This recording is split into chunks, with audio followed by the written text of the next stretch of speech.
사장 강의 사장이 이제 ERP하고 기억 얘긴데 그거를 여기를 작게 이렇게 보면 좋을 것 같아요. 조금씩 적응해 가긴 하는데 아직도 좀 어렵네요. 그래요. 지난 시간에 이제 EEG하고 관련된 기본적인 얘기들을 좀 했어요. 그죠? 수업 시간에 채팅창으로 얼마든지 질문을 많이 해도 좋고 나는 여러분이 질문 많이 하는 게 좋아요. 좀 살아있는 수업인 것 같아서. 또 필요하면 마이크 켜고 질문해도 돼요. 그래서 뭐든지 물어보세요.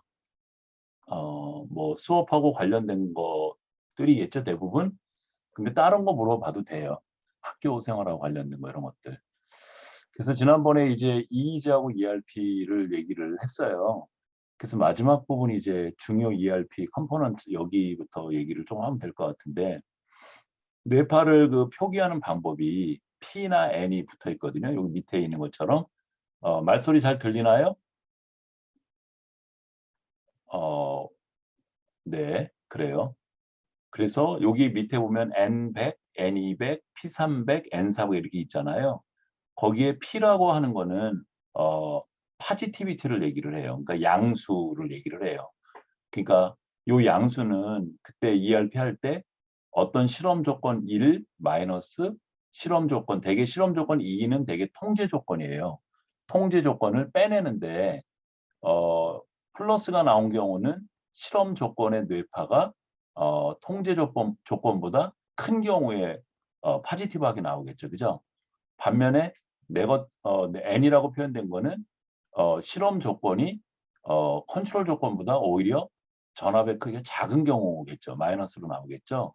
그래서 N으로 표현을 하는 거거든요.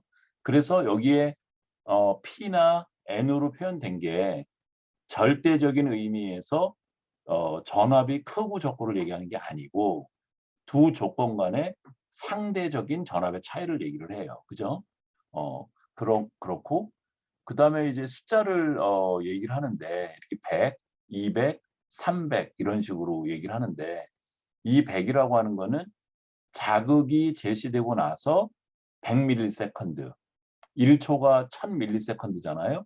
그러니까 100ms 면 0.1초 지나서 나타나는 네거티브 파형이다 이런 뜻이고 P600 그러면 마찬가지로 이준현 학생 P600은 뭘 얘기하는 걸까요? 그러면 자극 제시하고 600ms에서 정적인 그 그렇죠. 자극이 많이 생겼을까? 어떤 파지티비티다 이렇게 되는 거죠. 그죠? 자극 네. 제시하고 0.6초가 지났을 때 나오는 실험 조건이 통제 조건보다 더 큰 파형이다 이런 뜻이죠. 그죠? 네. 그다음에 잘했어요. 이준현 학생 잘했고 그다음에 F1, F2 이런 식으로 하는데 홀수는 왼쪽 뇌를 얘기를 하고 짝수는 오른쪽 뇌를 얘기를 해요. 그다음에 F는 프론탈 로브에 약자 F를 띈 거고 그러면 이준현 학생 템포럴 로브는 뭐라고 적을까요? 왼쪽에 템포럴 로브 쪽이면 뭐라고 적을까요? T1 이런 식으로 적겠죠. 그죠? 어 네. 만일에 오른쪽 뇌에 측두엽이었으면 T2 이럴 거고 두정엽이면 뭐라고 적을까요? 퍼라이털 로브니까 P1, P2 이런 식으로 적겠죠. 그죠? 그다음에 C로 적는 경우도 있어요. C는 센트럴의 약자예요. 그런 식으로 뇌파를 표현을 해요. 혹시 여기에 대해서 질문이 있나요? 그죠? 그러면 이제 기본적으로 뇌파를 볼 수 있는 그런 인제 지식은 생긴 것 같고 이제 기억하고 관련된 거 얘기를 해 봐요. 우선 우리가 전에 앞에서 봤던 것처럼 어 메모리 실험은 어 학습하는 시기가 있고 그죠? 예를 들어서 만일에 20개 단어를 만일에 검사를 한다 손 치면 1 초에 하나씩 20 개의 단어를 제시를 해 주는 거죠. 그 시기를 러닝 페이즈 그러니까 학습 시기라고 얘기를 하고 그다음에 딜레이 시기가 있죠. 되게 숏텀 메모리나 롱텀 메모리를 알아볼 때는 딜레이가 짧죠. 10초나 6초나 이런 식으로. 그러니까 학습하고 나서 바로 시험을 보게 되죠. 근데 반면에 우리가 보고 있는 거는 롱텀 메모리라서 암만 짧아도 뭐 10분, 20분 이렇게 지연 시간을 두고 그래서 지연 시간이 있고 심지어는 뭐 며칠 가는 경우도 있죠, 지연이. 그리고 나서 이제 메모리 검사를 하죠. 뇌파를 측정하는 거는 검사 시기 때 하는 거예요. 그래서 검사 시기 때 어떤 자극이 나타나고 이 자극이 공부했던 건지 아닌 건지를 판단할 때에 뇌파를 측정을 하는 거예요. 그러니까 300ms에 나오는 어떤 파형이다 그러면 테스트 시에 자극이 나오고 약 300ms가 지난 다음에 나오는 파형이란 뜻인 거죠. 당연히 검사 시기에는 학습했던 거하고 학습하지 않았던 거하고 반반으로 나오겠죠. 그래야지 시험자들이 어느 쪽으로 반응이 이렇게 바이어스가 안 될 테니까. 만일에 학습한 것만 나오면 보지도 않고 다 예스라고 누를 거잖아요. 그죠? 그래서 50대 50으로 되게 섞어서 공부했던 거하고 그러니까 러닝 페이즈에 나왔던 자극하고 아닌 자극을 제시해서 그 자극이 제시된 시점에서부터 약 1초 정도를 측정을 하죠. 1000ms 동안. 그렇고 그런데 뇌파를 보게 되면 안다에 해당되는 파형, 또 하나는 회상한다의 파형, 이 두 개로 나누어서 얘기를 하고 있는데 안다는 어떤 메모리죠? 앞부분에서 보면 시멘틱 메모리나 아이템 메모리는 언제 배웠는지는 모르겠는데 그 내용을 안다. 그런 메모리 측정 방법이 안다에 해당이 되는 거고 반면에 회상한다는 언제 어디에서 누구로부터 그 내용을 배웠다라고 하는 걸 아는 거. 이거는 에피소딕 메모리 성분을 얘기를 하는 거죠. 그죠? 그래서 안다에 해당되는 시멘틱 메모리에 해당되는 그 파형은 미드 프론털 올드 뉴 이펙트라고 이름이 져져 있는데 그러니까 전두엽 영역에 지금 여기네요. B 그림에 전두엽 영역에 그러니까 한 이쯤 되는 거죠. 이쪽 영역에 약 자극 테스트 시에 자극 제시 후 300에서 500ms에 나타나는 어떤 파지티비티 파형 이렇게 보이는 거죠. 그래서 여기 A를 보면 remember 조건은 회상한다 조건인 거고 know 조건은 안다 조건에 해당되는 건데 안다 실선 가는 거하고 지금 F5에서 요 사이에 요 파형이 여기 보이고 있죠. 그러니까 여기 점선에 해당되는 게 공부하지 않았던 거 새로 나온 자극인데 그거에 대비해서 이만큼 파형이 크잖아요. 그죠? 또 F6 이거는 우반구의 미드 프론털 로브 쪽이겠죠.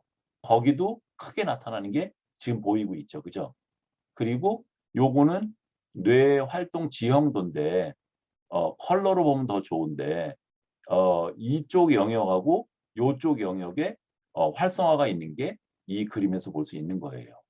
그래서 안다, 시멘틱 메모리에 해당되는 거는 자극 제시 후 약 300에서 500ms에 전두엽에서 주로 발생을 하는 것으로 보고가 되고 반면에 이제 회상한다, remember, 에피소딕 성분에 해당되는 뇌파는 주로 left parietal old new effect라고 그러는데 왼쪽 뇌의 두 정엽에서 500에서 800ms에 나오는 거.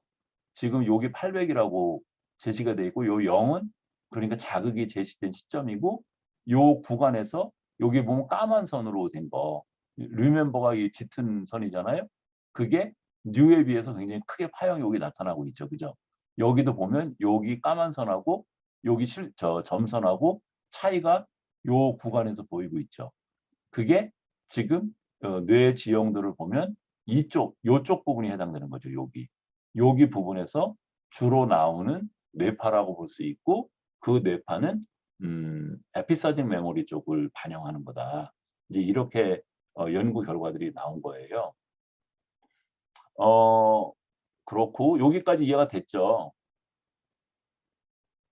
근데 이제 여기에 대해서 학자들 간에 논쟁이 조금 벌어졌어요. 그러니까 여기 프론털 로브 쪽에서 나오는 300에서 500ms 이 파형은 아까 앞부분에서 봤던 이 N400 성분하고 같은 거 아니냐. 그런 논쟁인 거예요. 그러니까 기억 성분이 아니고 시멘틱 메모리 성분이 아니고 엑스프레스 메모리 성분이 아니고 개념 점화에 의한 거 아니냐라고 하는 논쟁인 거예요. 그러니까 이것도 하나 하고 지나가면 더 좋을 것 같네요. 대개 N100이나 N200은 굉장히 짧은 시간에 나타난 파형들이고 여기 N100은 특히나 감각 처리하고 관련된 파형이에요. 그러니까 감각적으로 그 자극이 굉장히 선명하고 그러면 N100이 작아요. 그런데 자극이 뭔가 잘 안 보인다든지 잘 안 들린다든지 그러면 N100이 더 크게 나타나고요. 그다음에 N200 성분은 여기도 주의 같은 거하고 관련이 있는데 오드볼 테스트라고 혹시 여러분 들어봤어요? 되게 좋은 그런 연구 방법인데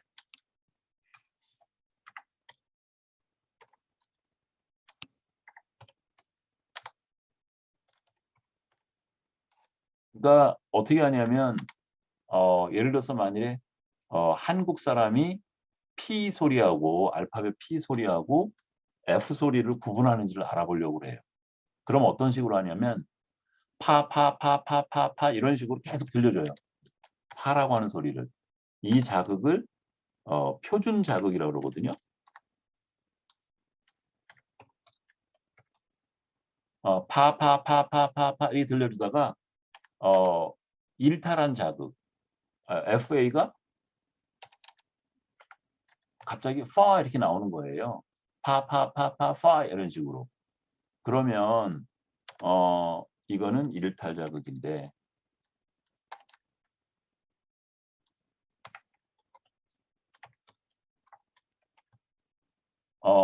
그러면 만일에 한국인 화자가 PA 소리하고 FA 소리를 만일에 구분을 하면 PA를 처음에 들을 때는 N200이 크게 나와요. 근데 얘가 5번, 10번 반복이 되면 더 이상 N200이 커지거나 그러지 않고 이렇게 머물러 있거든요.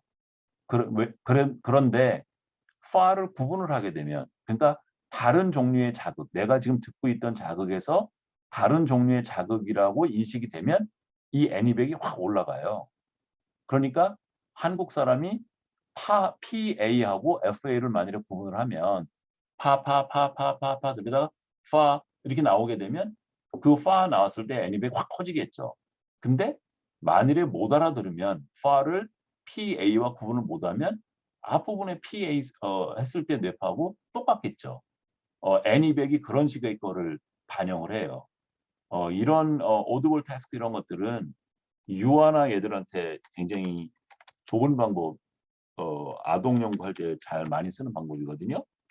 예를 들어서 뭐 태어난 지 4개월밖에 안 된 갓난 애기가 예를 들어서 PA 소리하고 FA 소리를 아는지를 검사를 하려고 그러면 걔네가 뭐 말을 알아들을 수가 있습니까? 뭐 말로 뭐 보고를 할 수가 있으면 못 하잖아요. 그죠?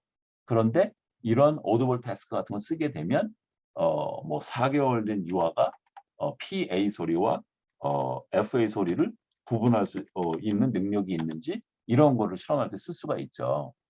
그래서 애니백은 그런 성분이고 이 N400이라고 하는 성분 아까 300에서 500이니까 N400 그 구간인데 여기는 이 N400은 어떤 일치성 이런 거하고 관련이 있어요.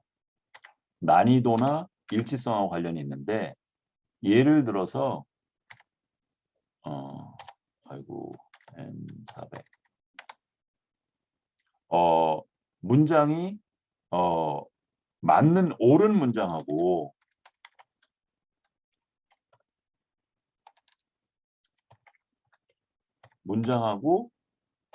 틀린 문장하고 비교를 해보면 틀린 문장인 경우에 N400 성미가 크게 나오거든요. 단어가 어려운 것하고 어려운 단어하고 쉬운 단어하고 비교를 해보면 어려운 단어일 때 N400이 더 크게 나오거든요.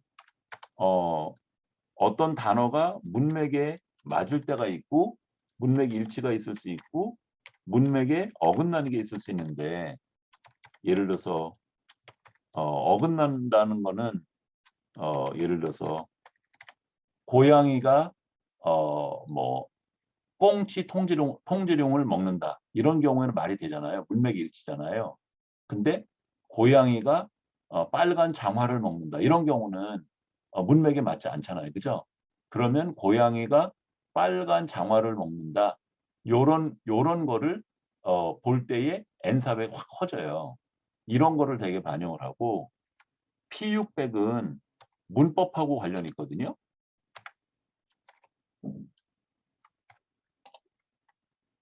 그러니까 문법적으로 옳은 문장하고 틀린 문장을 비교를 해보면 틀린 문장인 경우에 더 크게 나타나고요.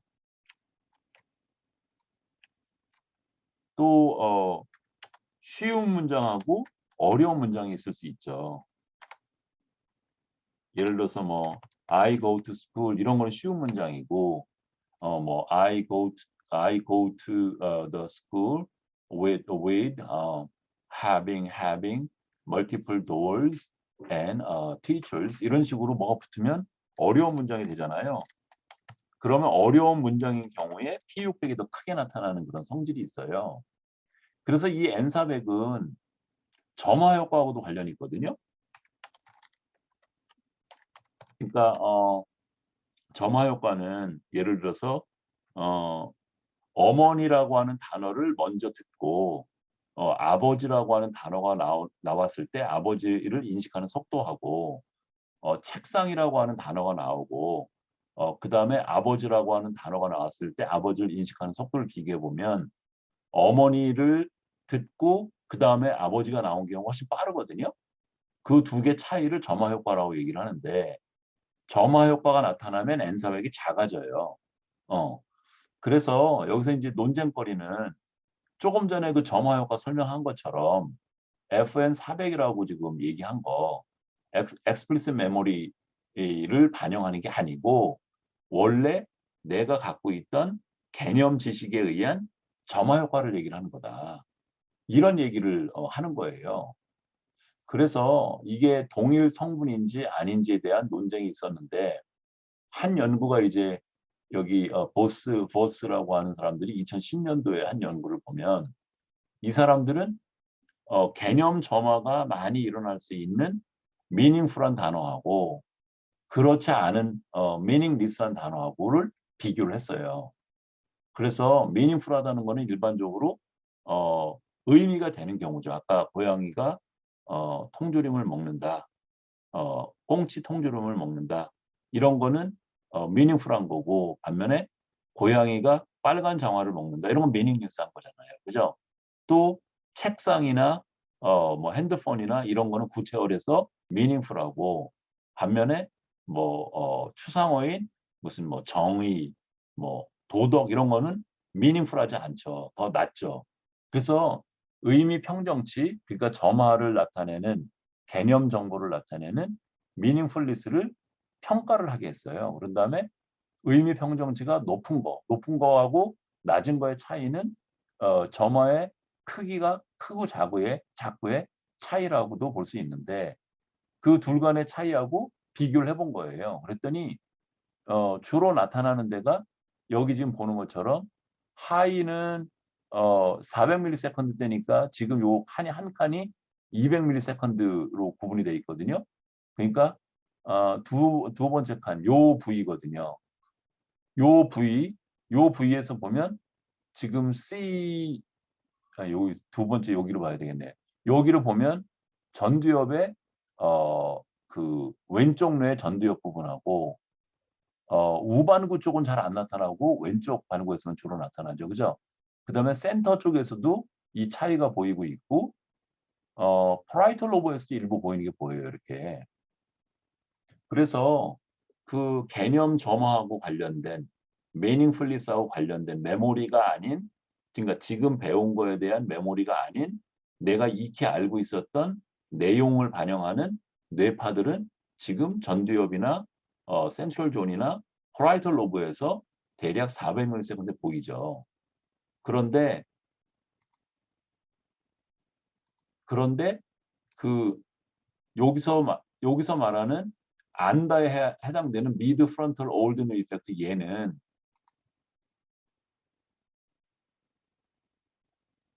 주로 나타나는 게 측뒤옆 쪽에서 주로 나타나는 거예요. 여기 보면 개념 점화하고 그 기억을 얘기하는 조금 전에 배운 거에 대한 안다에 대한 그 성분에 대한 거하고 차이를 보면 개념 점화 쪽은 오히려 미닝풀한 게 플러스형 쪽으로 나오는데 기억 쪽은 마이너스 파형 쪽으로 나오고 그리고 개념 점화하고 관련된 기존에 알던 거에 대한 그런 효과는 중앙부위, 두정력, 그다음에 프론털 로브 이런 쪽에서 나오는데 기억하고 관련된 거는 전두엽 쪽에서도 나오지만 내측 전두엽 쪽에서 많이 나온다. 그래서 기존에 이미 알고 있던 의미 정보에 의한 것하고 새로 배워서 의미하던 정보의 차이가 다르다. 그렇게 얘기를 하고 있고 프라이밍을 나타내는 뇌 지형도하고 지금 조금 전에 학습한 내용을 에 대한 의미 기억에 대한 성분이 뇌 활성화되는 패턴이 다르잖아요. 그죠? 뇌 지형도. 그죠? 이거를 봐도 이 두 개의 성분이 구분이 되는 성분이다. 이제 이렇게 얘기를 할 수 있는 거예요. 그런 논쟁이 있었는데 결국은 메모리를 지금 배워서 의미 기억화된 메모리 성분하고 예전부터 알고 있었던 의미 기억의 성분하고는 다르다. 새로 배운 거하고 지금 그런 얘기가 되는 거고 그다음에 아주 근래에 들어서 이제 쓰고 있는 연구 방법인데 오이상과 주파수 방법이라고 그러거든요. 그래서 커플링 방법이라고 얘기를 하는데 이런 거를 하는 방법은 선생님이 맨 처음에 왜 EEG 파형은 하나의 주파수대 파형으로 센트럴이 어디냐고 센트럴은 그야말로 센트럴이에요. 여기 센트럴. 그러니까 뇌에 지금 여기 좌방구, 우방구가 있으면 이 가운데 라인을 얘기를 하는 거죠. 가운데 라인. 그러니까 거기는 꼭 좌방구다 우방구라고 얘기할 수 없어요. 양방구에서 다 나온 거라고 봐야 돼요. ERP 변화 그래프에서 다시 한번 해줄 수 있을까요? 요 앞에 거? 그런 거고. 그러니까 지금 여기 문제는 그러니까 이런 거예요. 지금 배워서 의미 기억화된 성분하고 지금 배운 게 아니고 예전에 배워서 이미 알고 있는 의미 기억 부위하고 이게 다른 거다를 증명하려고 하는 거예요. 그랬더니 이미 내가 알고 있었던 거 공부하기 전에 지금 공부하기 전에 이미 알고 있었던 것도 잘 아는 내용하고 잘 모르는 내용하고 차이가 나거든요. 그래서 여기 지금 high meaning은 잘 아는 쪽인 거고 low meaning은 잘 모르는 거예요. 예전에 알던 거 내용에서. 근데 400에서 한 600ms 때 그때 보면 요 파형이 프론털 로브 쪽은 왼쪽에 프론털 로브에서 여기 차이가 보이고 오른쪽에서는 잘 안 보이죠. 그리고 중앙 부위 여기 뇌의 중앙 부위니까 여기거든요. 여기 부위에서도 지금 보이는 차이가 나는 게 보여요. 우반구 쪽에 약간 치우친 거 센트럴 쪽에 거기도 차이가 나는 게 보이고 두정력은 좌우에 모두 보이죠. 센터하고.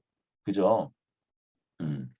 그래서 여기 지금 그림은 지금 배워서 아닌 게 아니고 예전부터 알고 있던 내용인데 잘 알고 있는 내용하고 잘 모르는 내용하고의 뇌파가 대략 한 400에서 600ms 사이에 프론털 로브나 센트럴이나 포라이털에서 나타나는 게 보이고 그런데 앞에서 얘기했던 이 미드 프론털 400 이펙트는 프론털 로브 쪽도 나오지만 내측 전두엽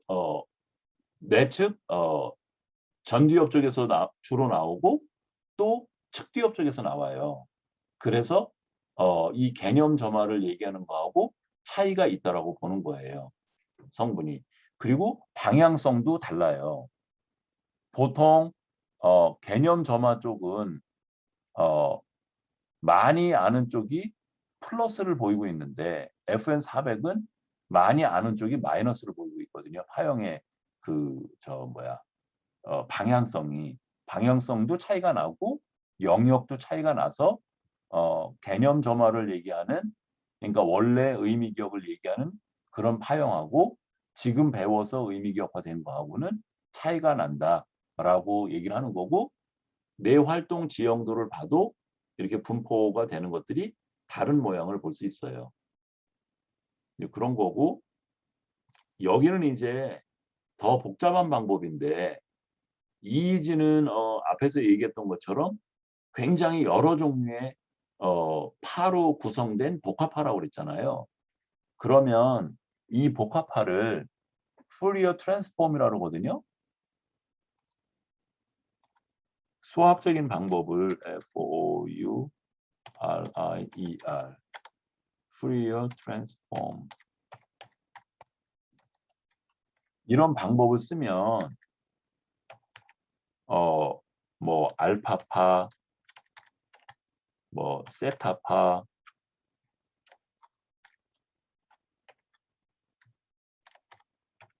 이런 식으로 구분을 해낼 수가 있어요. 개개의 그 요소의 파형들로. 그래서 복합파를 푸리어 트랜스포메이션을 해가지고 이런 뭐 4에서 5Hz의 움직이는 파형, 또 10에서 15 사이의 파형, 아니면 10Hz 파형, 얘들을, 그러니까 엘레멘트 웨이브 프리퀀시를 뽑아낼 수가 있어요. 뽑은 다음에 세 번째는 전두엽에서 측정된, 예를 들어서 감마파하고 후두엽에서 측정된 감마파하고 상관이 있는지를 보는 거예요. 상관이 있는지 보는 거는 유사한 시간대에 감마파의 앰플리튜드가 같은지, 그러니까 파형의 크기가 상관이 있는지. 왜 상관이 있는 건 그런 거잖아요. 두 개 사건이 한쪽의 사건이 올라가고 다른 쪽의 사건도 어떤 일정한 비율로 올라가고, 또 첫 번째 게 더 올라가면 두 번째 더 올라가고, 이러면 플러스 상관이 있는 거고, 반대로 한쪽의 사건은 자꾸 증가를 하는데 두 번째 사건은 자꾸 감소 쪽으로 가게 되면 마이너스 코릴레이션이 나오는 거잖아요. 그죠? 그렇지만 어쨌든 두 현상은 모두 다 상관이 있다고 볼 수 있잖아요. 그죠? 근데 상관이 없는 경우에는 한쪽의 사건은 계속 증가를 하거나 감소를 하는데 두 번째 사건은 아무런 변화가 없어. 이러면 상관이 0인 게 되는 거잖아요. 그죠? 그러니까 전두엽에서 측정된 예를 들어서 감마파하고 후두엽에서 측정된 감마파가 동일한 시간대 혹은 조금 시간이 지연된 이후에 증가 패턴이나 감소 패턴이 유사하게 나타나는지, 이런 거를 커플링 한다고 그러거든요. 그러니까 전두엽의 영역의 뇌파하고 후두엽의 뇌파를 커플하는 거죠. 커플링 하는 거죠. 그래서 푸리어 트랜스폼을 하고 나서 여러 뇌 영역에서 나오는 각각의 파형들 간의 상관을 분석을 해요. 상관을 분석을 해보면 어느 파형하고 어느 파형이 어느 뇌에서 나오는, 어느 부위에서 나오는 게 상관이 있고 어느 건 상관이 없는 거를 알아낼 수가 있어요. 그죠? 그러면 이 두 영역 간의, 세 영역 간의 커플링을 알아낼 수가 있죠. 그래서 그런 방법으로 해서 지금 여기 결과를 보면 old left hit 토포그래피를 보면 이거는 지금 좌방부 측면이잖아요. 그래서 여기 코가 있으니까 여기에 전두엽이고, 그러니까 left frontal, right frontal하고 서로 이렇게 동조가 돼서 나타나고 있고, 또 left parietal하고 right parietal도 동조가 돼서 나타난다는 거죠. 그 파형이 지금 여기서 얘기하려고 하는 건 감마파예요. 그리고 자극이 제시되고 나서 약 180ms 시점에서 이런 커플링이 먼저 보이고, 그리고 1417ms, 그러니까 여기 그래프를 보면 요점 되겠죠. 요점에서도 지금 좌우 뇌에, 또 좌방구 내에서도 프론털하고 파라이털하고 템포럴하고 오스피털이 커플링 돼서 뇌의 영역이 함께 움직이는 게 보이는 거죠. 우반구도 마찬가지고. 그래서 이거를 시간대, 여기는 지금 시간대고 여기는 감마파의 크기 변화인데, 여기 LF라고 되어 있는 거는 레프트 프론털이고 LT는 레프트 템포럴, LO는 레프트 오스피털이죠. 거기에 지금 1417이라고 했으니까 한 요쯤이 되겠죠. 여기 파형을 보면 여기 지금 하얀색으로 밝은 색이 LO잖아요.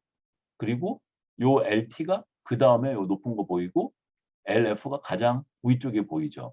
이 세 개 간에 약간의 시간 지연이 있는 게 보이죠. 그러니까 이 그림을 더 크게 해야 되는데 그래서 어쨌든 그런 식으로 해서 보면 동일한 파형이 전두엽과 템포럴 로브와 오스피털 로브에서 나타나는데 템포럴은 프론털보다 약 1ms 딜레이 돼서 나타나고 오스피털은 약 9ms 정도 딜레이 돼서 나타난다는 거죠. 그러면 이게 위상의 변화라고 그러거든요. 그러니까 뇌파가 그림을 어떻게 그릴 수 있을래나? 뇌파가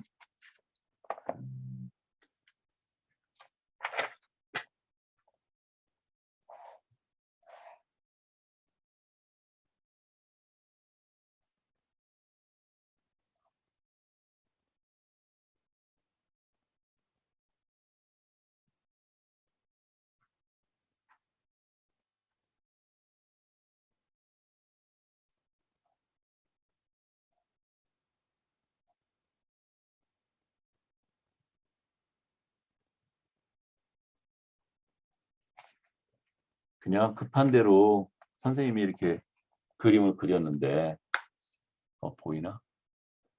보이나? 보여요? 여기에 지금 A 그래프하고 A 주파수하고 B 주파수가 있는데 A하고 B하고 똑같은 모양이잖아요. 그렇죠? 똑같은 예를 들면 사인바 같은 건데 근데 A보다 B가 조금 늦게 출발하고 늦게 나타나죠. 그죠? 그럼 이런 경우에 여기 딜레이가 생기는데 지금 여기에 표현한 것처럼 요만큼의 딜레이가 생기는데 그 딜레이를 페이스 딜레이라고 얘기를 해요. 우이상 차이라고 얘기를 하거든요. 그러니까 동일한 모양인데 어느 것이 먼저 나오고 어느 게 늦게 나오고 이런 걸 얘기를 하는 거죠. 그러면 지금 여기 4.4C 요 그래프에서 전두엽하고 템포럴 로브하고는 1ms 정도의 우이상 차이가 있고 후두엽하고는 9ms 정도의 우이상 차이가 있다는 거죠. 그러면 요걸 가지고 무슨 얘기를 할 수 있는 거냐면 전두엽 쪽에서 먼저 뭔가 기억해낼 때 출발이 되고 그리고 약 1ms 있다가 템포럴 로브 쪽에서 정보 해마 쪽이겠죠. 해마 쪽에서 활동이 있게 되고 그 다음에 정보가 저장되어 있는 데는 시각 영역, 감각 영역에 저장이 되어 있으니까 지금은 글자를 가지고 했으니까 시각 쪽일 거고 시각 후두엽 쪽이 9ms 후에 거기가 활성화되는구나를 알 수 있는 거예요. 그러니까 뇌의 영역들 간에 상호작용하는 패턴을 알 수가 있죠. 그러니까 어디가 함께 활동을 하고 누가 먼저 활동하고 누가 나중에 활동하는지를 선후를 가려볼 수 있죠. 이런 우이상을 조사를 해보게 되면. 그러니까 감마파가 그런 우이상의 차이가 있을지 세타파가 있을지 알파파가 있을지 그런 거를 다 해봐야 되고 분석을 해봐야 되고 또 이형 파형 간에도 할 수 있어요. 그러니까 세타파가 나타나는 시점하고 세타파가 전두엽에서 나타나는 시점하고 감마파가 후두엽에서 나타나는 시점을 우이상을 비교를 해보게 되면 둘 간이 같이 매치돼서 움직이고 있구나라고 알 수도 있어요. 거리에 따라서 물론 그런 것도 있지만 뇌에서 그 전달되는 속도는 굉장히 빨라요. 그리고 실제로 뇌에 이게 거리가 뭐 몇 미터 이런 게 아니고 길어봤자 몇 센치 이런 거밖에 안 돼서 그 뇌의 거리를 얘기하는 건 아니고 전두엽에서 신호를 템포럴 로브 쪽으로 보내고 템포럴 로브 쪽에서 후두엽 쪽으로 보내고 이런 식으로 움직인다는 거죠. 최지원 학생. 그래서 이런 방법들을 쓰고요.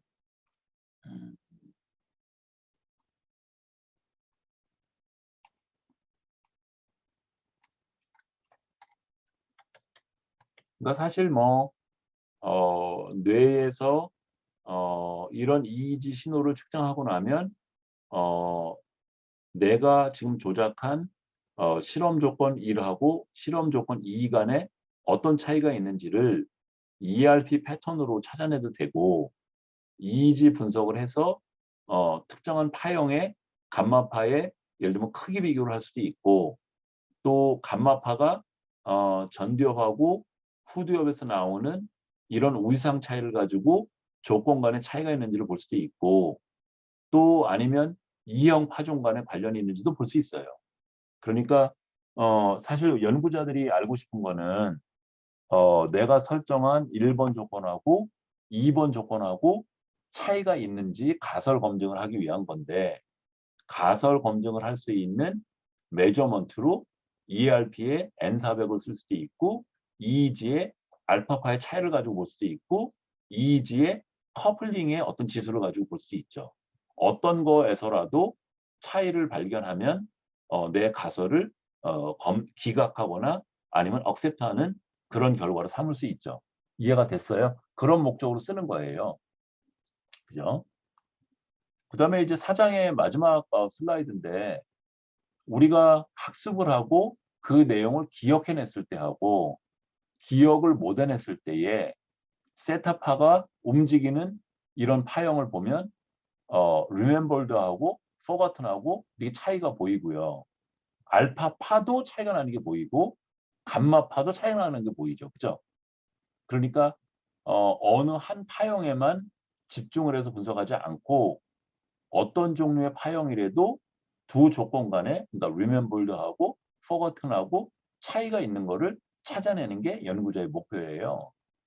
여기는 모듈레이션 인덱스라고 하는데 예를 들면 세타파 비율 대 알파파의 비율을 remember일 때 내고 forgotten일 때도 내서 그 두 조건 간의 비율이 같은지 다른지 이런 식으로 측정을 한 거예요. 거기서도 지금 실제로 기억해낸 거하고 망각한 거 조건하고 이런 차이가 있는 것들이 보인다는 거죠. 이런 모두가 뭐냐면 가설 검증을 위한 메저먼트 어떤 점수 이런 것들이 되는 거죠.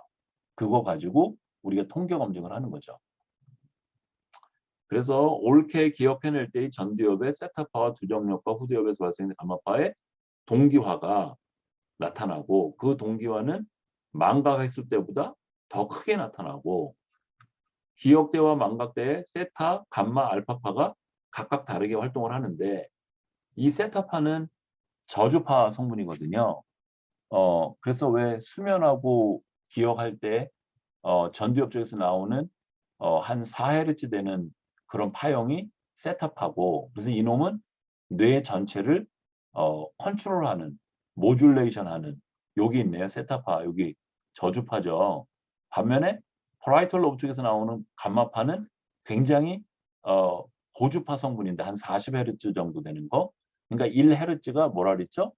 1Hz는 아까 사인파 그런 주기성이 시작해서 끝 지점에 오는 그 한 주기성이 1초에 한 번 일어나는 게 1Hz고 그러니까 세타파는 4Hz니까 1초에 4번 정도 주기성이 나타나는 거고 감마파는 대략 40Hz쯤 되거든요. 한 30에서 40Hz. 그러니까 거기는 30Hz라고 치면 30번 정도의 주기성이 있는 거고 근데 감마파 얘들은 주로 정보를 저장하고 있는 감각 영역들, 그러니까 청각 영역이나 시각 영역이나 모션을 아는 영역이나 컬러를 아는 데나 이런 데서 주로 나타나고 세타파는 주로 전두엽에서 나타나는데 이 세타파는 감마파나 다른 파들을 이렇게 전체 조정하는 역할을 주로 하는 것 같고 알파파는 주로 어떤 일이 일어나지 못하도록 이니비션 하는 데 관여를 하는 것 같거든요. 그래서 알파파도 전두엽이나 두정엽의 주의를 관장하는 영역에서 많이 나타나요. 그러니까 알파파가 많이 나타나면 일반적으로 억제를 많이 하고 있는 거예요. 그러니까 억제가 된 거는 좀 캄하고 좀 이렇게 막 경거망동 안 하고 이런 상태에 있는 상태가 알파파 상태인 거죠. 반면에 이제 감마파나 베타파나 이런 애들은 뭔가 막 활동을 하고 내가 뭔가를 막 하고 있을 때 나오는 파형인 거고. 그죠?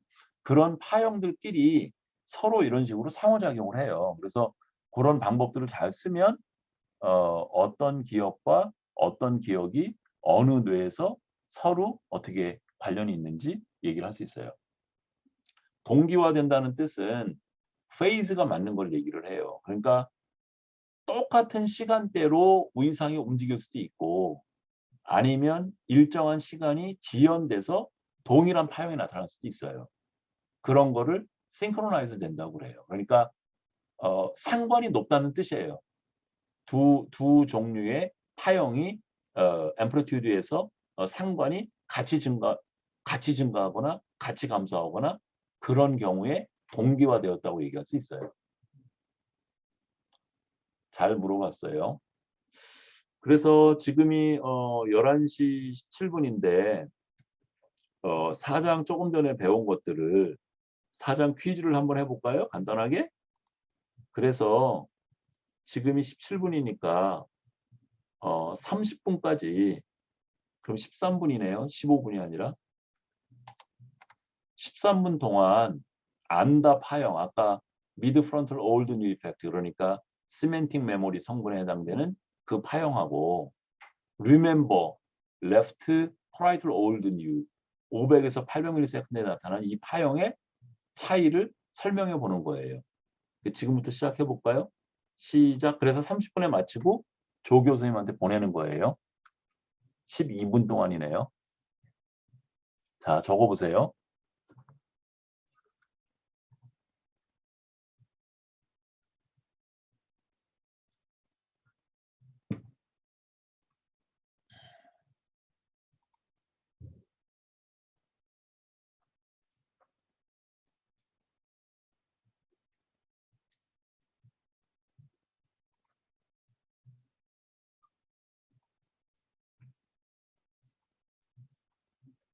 줌에 비디오하고 마이크를 조금만 이렇게 잠깐 중지를 할래? 그러다 30분부터 다시 수업할 때 시작하고.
한 1, 2분 더 줄까요? 강의를 32분에 시작하겠습니다. 이제 마무리하세요.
그래요. 이제 정리하고 또 수업할까요?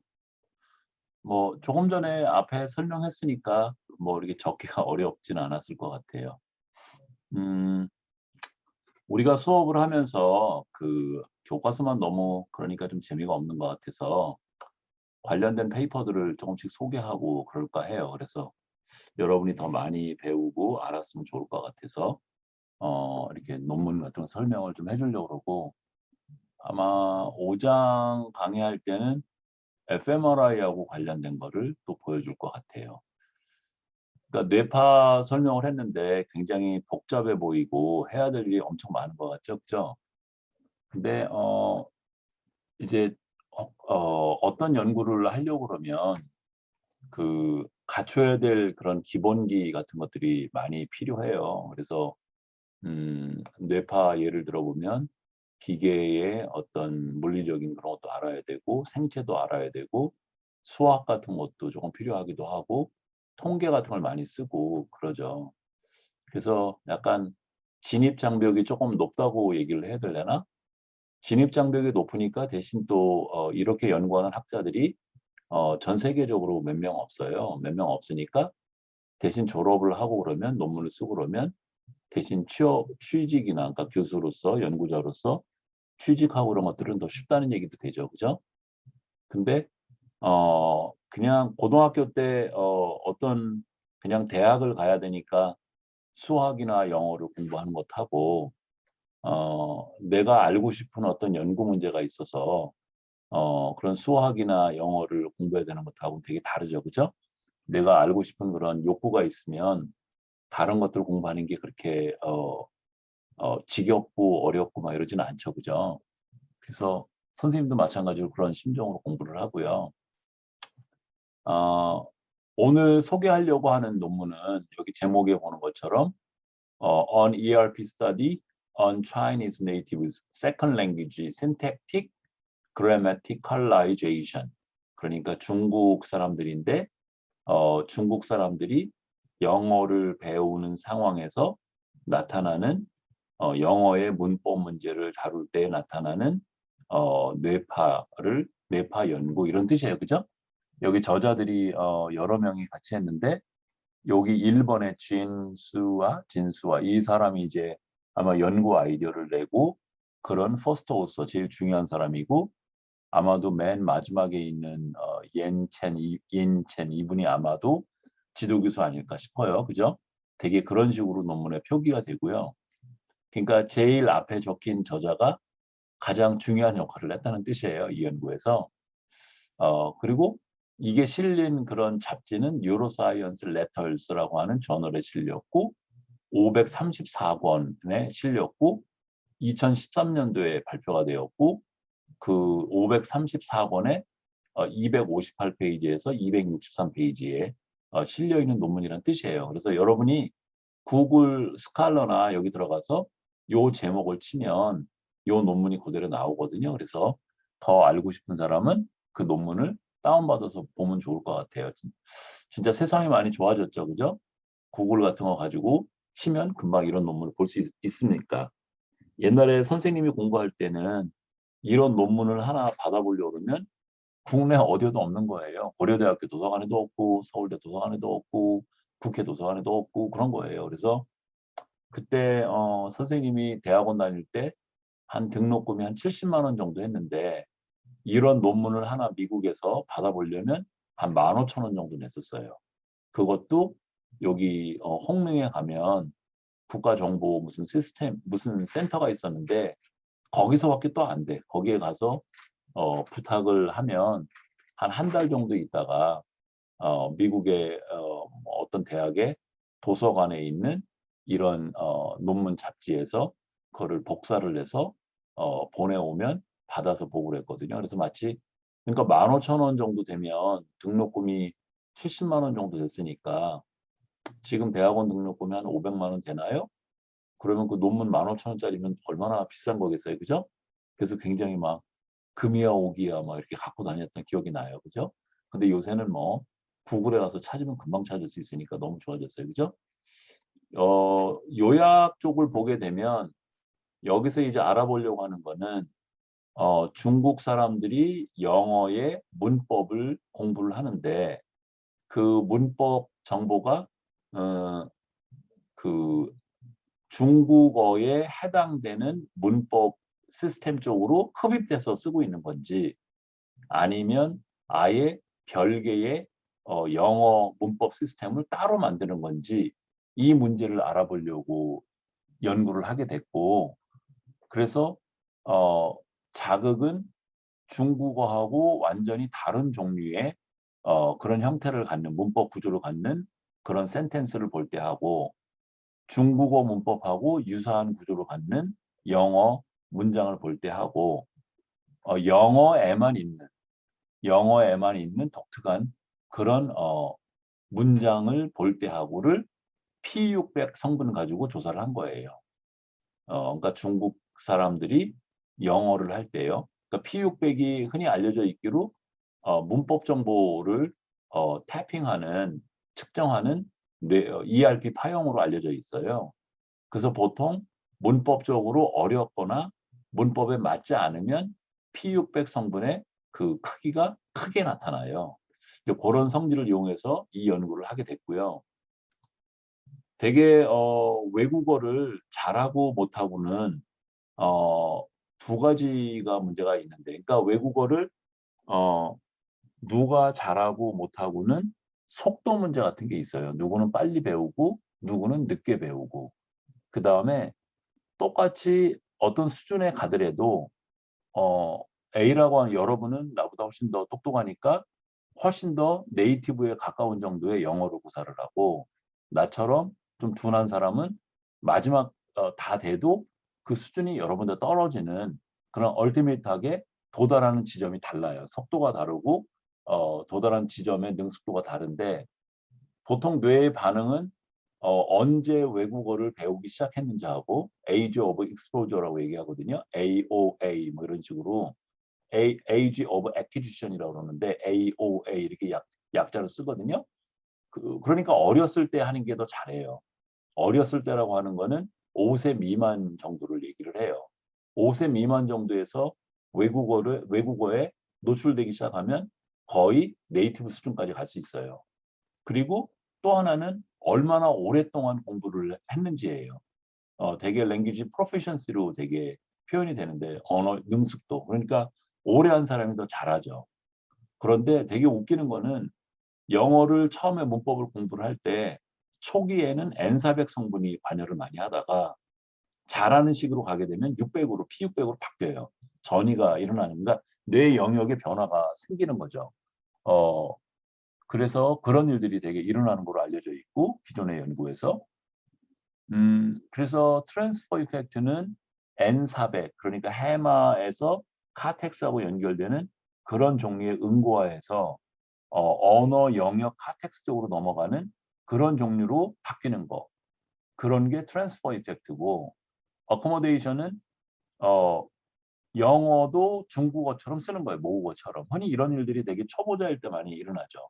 그러니까 우리들이 어, 영어를 처음 배울 때 예를 들면 마더라고 하는 영어 단어를 배울 때 보통은 mother, 엄마라고 하는 한국어 단어, 그 다음에 의미 이런 식으로 가게 되죠.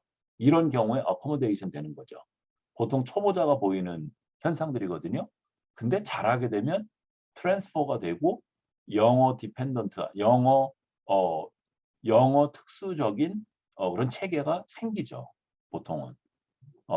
그러고 그런 현상들이 있고 그래서 문장 타입을 보면 세 종류를 썼는데 SV different 조건은 이 수일치예요. 더 catch 그랬으니까 복수니까 여기 동사가 eat가 돼야 되고 그런데 여기 밑에 unacceptable은 더 cat s가 붙어야 되죠. 틀린 거죠. 그러니까 이 틀린 문장을 볼 때가 맞은 문장을 볼 때보다 p600이 더 큰지를 비교하는 거예요. 근데 요런 수일치는 중국어에는 하고 좀 다르대요. 그래서 모국어하고 다른 패턴인 거고 그다음에 similar는 명사들끼리 만나서 복수를 만드는 거예요. several rules 해서 were 이렇게 돼 있는데 요런 패턴은 중국어에서도 그대로 쓴대요. 그런데 이거는 맞는 경우고 틀린 경우는 one rule were 그래서 틀렸죠. 여기 was가 돼야 되겠죠. 그래서 지금 unacceptable이 P600이 더 커야 되겠죠. 그다음에 유니크한 거 영어에만 있는 거는 지금 동명사와 아니 분사화 되는 거거든요. 그러니까 여기에 is growing이 돼야 되죠. 그러니까 is가 빠진 거죠, 지금. 그거는 영어에만 있고 중국어에는 없는 그런 형태래요. 그죠? 그래서 만일에 중국 사람이 외국어인 영어의 문법을 처리할 때 중국어처럼 처리하면 지금 similar 조건, 요 조건에서 P600이 그대로 보여야 되고 그게 아니라 영어 디펜던트한 별도의 시스템이 생기면 이 디퍼런트 조건이나 유닉 조건에서 P600이 나타나고 여기는 나타나지 말아야 되는 거죠. 이런 논리를 가지고 이 연구를 한 거고요. 그래서 결과를 보면 피험자는 여기서 쓴 피험자는 영어 전공자고 14년 동안 영어를 공부를 했대요. 그래서 본인의 영어 실력을 10점 척도로 평가를 해서 낮은 사람도 있고 높은 사람도 있겠죠. 그러면 자기가 평가한 평가 점수하고 P600 성분의 크기하고의 상관을 분석을 한 거예요. 그렇게 해서 봤더니 결과를 보면 아까 different 그러니까 저 주어하고 동사하고 그 수에서 일치되냐 안 되냐 이게 different였잖아요. 근데 여기 보면 요 600 성분, P600 성분에서 맞은 문장하고 틀린 문장하고 별반 차이가 없죠. 그죠? 그러니까 중국 화자들이 외국어인 영어의 문법을 판단할 때 둘 간의 차이를 잘 못 느낀다. 지금 이렇게 되는 거죠. 그죠? 그렇게 되고 그런데 에세이는 아까 명사 그런 쪽이었잖아요. 명사 거기는 보면 지금 이게 프론털 로브 쪽이고 여기는 센터고 여기는 프라이털 로브인데 600ms에 보면 두 조건 간의 차이가 명확하게 보이잖아요. 그죠? 그러니까 중국어식으로 영어 문법도 처리한다가 되는 거죠. 그죠? 그다음에 유닛 같은 경우에도 차이가 거의 없다라고 볼 수 있어요. 그러니까 지금 22번 슬라이드 이거는 중국어하고 영어하고 문법 패턴이 다른 경우였고 24번은 영어에만 있고 중국어에는 아예 그런 게 없는 경우였었고 23번은 중국어하고 유사하게 사용되는 그런 영어 문법이었는데 뇌파에 P600 성분이 나타나는 것 기준으로 보면 중국어하고 유사한 문법 성분을 쓰고 있는 문법에서만 P600이 나타난다. 그러니까 그 얘기는 영어 독립적인 문법 체계를 쓰고 있는 게 아니고 중국어 문법 내에서 영어 문법을 쓰고 있다가 되는 거죠. 그러니까 모국어 종속적인 영어 시스템을 여기 지금 피험자들은 쓰고 있다. 이렇게 볼 수 있는 거죠. 그러니까 피험자들이 14년 정도를 영어를 공부를 했지만 여전히 모국어 종속적인 영어 시스템을 쓰고 있다라고 결론을 낼 수 있는 거죠. 보통은 이렇게 교실에서 영어를 이렇게 오랫동안 배워서는 보통 모국어 종속적인 그런 외국어 시스템이 돼요. 유학이나 이런 걸 가서 영어로 공교육을 받고 영어를 가지고 생활을 하고 이런 경우에 14년 정도 했으면 아마도 영어 독특한 그런 뇌 구조가 생겼을 거라고 나는 예측을 해요. 오늘 강의는 여기까지 하려고 그러고 이제 금요일 날 강의겠네요. 4월 2일 날이 되나요? 그날 또 볼까요? 진짜 여러분들이랑 얼굴 보면서 강의했으면 얼마나 좋을까 싶은데 좀 아쉽네요. 그렇지만 하여튼간 여러분 고생했어요. 이제 금요일 날에는 5장을 강의를 할 거예요. 여러분 또 봐요. 고마워요.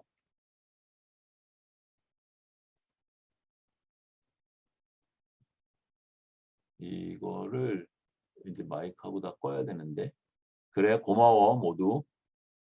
보고 싶다 모두 다.